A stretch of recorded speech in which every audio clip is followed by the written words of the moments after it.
மதுரை மீனாட்சி அம்மன் கோவிலில் பாமக தலைவர் அன்புமணி ராமதாஸ் அவரது மனைவி சௌமியா அவர்களது மூத்த மகள் சுவாமி தரிசனம் செய்தனர். பின்னர் செய்தியாளர்களை சந்தித்து பேசிய அன்புமணி ராமதாஸ், ஆன்மீக பயணமாக மதுரை அழகர் கோவிலில் சுவாமி தரிசனம் செய்துவிட்டு மீனாட்சி அம்மன் கோவிலில் சாமி தரிசனம் செய்ய வந்தோம். அன்புமணி ராமதாஸ் பேட்டியளித்துள்ளார். குடும்பத்துடன் ஆன்மீக பயணத்தின் வந்தேன். வருகின்ற சட்டமன்ற தேர்தலில் அதிமுக தலைமையிலான தேசிய ஜனநாயக கூட்டணி மிகப்பெரிய வெற்றி பெறும். அனைத்து தரப்பினரும் திமுக மீது கோபத்தில் உள்ளனர். திமுக தலைவர் 505 வாக்குறுதிகள் கொடுத்தார். ஆனால் 66 வாக்குறுதிகள் மட்டுமே நிறைவேற்றப்பட்டது. அதனால் சத்துணவு ஊராட்சி செயலாளர், செவிலியர்கள், தூய்மை பணியாளர்கள், ஆசிரியர் என அன்றாடு போராடி கொண்டிருக்கிறார்கள். ஸ்டாலின் எங்களை ஏமாற்றிவிட்டார் என சொல்கின்றனர்.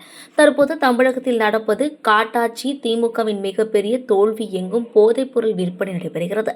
அமெரிக்காவில் கிடைக்கும் போதைப்பொருள் கூட இங்கு கிடைக்கிறது. இளம் சமூகத்தை போதைப்பொருளால் வீணாக்கி உள்ளனர். தமிழகத்தில் உள்ளவர்களை போதைப்பொருள் விற்பனையாளர் நாசப்படுத்திவிட்டனர். கருணாநிதி 3 தலைமுறையாக மதுக்கடை திறந்து குடிக்க வைத்தார். திமுக ஆட்சியில் எங்கு ஊழல் உள்ளது. சிபிஐ விசாரணை வரும். 2 மாதத்தில் அதிமுக ஆட்சி வரும். கிரானைட் கொள்ளை உள்ளிட்ட கொள்ளைகள் குறித்து விசாரணை நடத்துவோம். முதலமைச்சர் ஸ்டாலின் தினசரி பொய் பேசுகிறார்.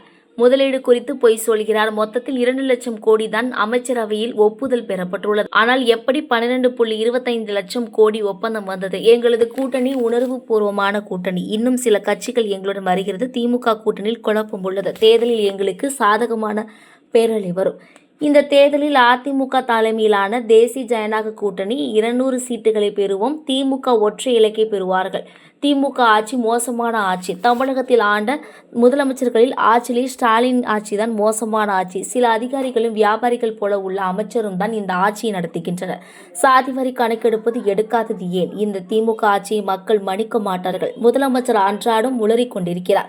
இப்போது புதிய அறிவிப்புகளை வெளியிடுகிறார். கனவை சொல்லுங்கள் என கேட்கிறார். இளைஞர்கள் அதற்கு போதைப்பொருள் லஞ்சம் இருக்கக்கூடாது என சொல்கிறார்கள். ராமதாசுடன் இணைந்து பணியாற்றுவீர்களா என்ற கேள்விக்கு அது முடிஞ்சு போன கதை என்றார். தமிழ்நாட்டில் நடந்து கொண்டிருக்கிறது ஒரு காட்டாட்சி, ஊழலாட்சி, மக்கள் விரோத ஆட்சி. இந்த திமுக அரசினுடைய மிகப்பெரிய தோல்வியாக நான் பார்ப்பது, தமிழ்நாட்டில் எல்லா கிராமங்களிலும் இன்று போதைப் பொருட்கள் விற்று கொண்டிருக்கின்றார்கள். The biggest failure of the DMK government is selling of not only marijuana but other drugs like cocaine, heroin, fentanyl. அதாவது அமெரிக்காவில் எந்தென்ன போதைப் பொருட்கள் கிடைக்கிறதோ அதில் ஒப்புதல் கொடுத்ததுல வெறும் 1 லட்சம் கோடி தான் முதலீடு வந்திருக்கிறது. மற்றெல்லாம் 12.5 லட்சம் கோடி புரிந்துணர்வு ஒப்பந்தம், மெமரண்டம் ஆஃப் அண்டர்ஸ்டாண்டிங், MOU மட்டும்தான் கையெழுத்து போடப்பட்டிருக்கிறது. உடனடியாக 12.5 லட்சம் கோடி வந்துடுச்சு. 35 லட்சம் பேருக்கு வேலை வந்துடுச்சு. எந்த வாக்குறுதி நிறைவேற்றல. மக்கள் கொதித்து போயிருக்கின்றார்கள், கோபத்தில் இருக்கின்றார். அது மட்டும் இல்ல, எங்க கூட்டணி ஒருத்தருக்கு ஒருத்தர் நல்லா புரிந்து கொண்டு உணர்வுபூர்வமாக இருக்கின்ற எங்கள் கூட்டணி. ஆனால் திமுகவில் குழப்பங்கள். காங்கிரஸ் ஒரு பக்கம், விசிகே ஒரு பக்கம், வைகோ அவர்கள் ஒரு பக்கம், அந்த எல்லாமே பிச்சுக்கிட்டு இருக்கிறாங்க. கனவு இதுல ஏதாவது ஒண்ணு நிறைவேற்ற முடியுமா ஸ்டாலின் அவர்களால? நிச்சயமா முடியாது.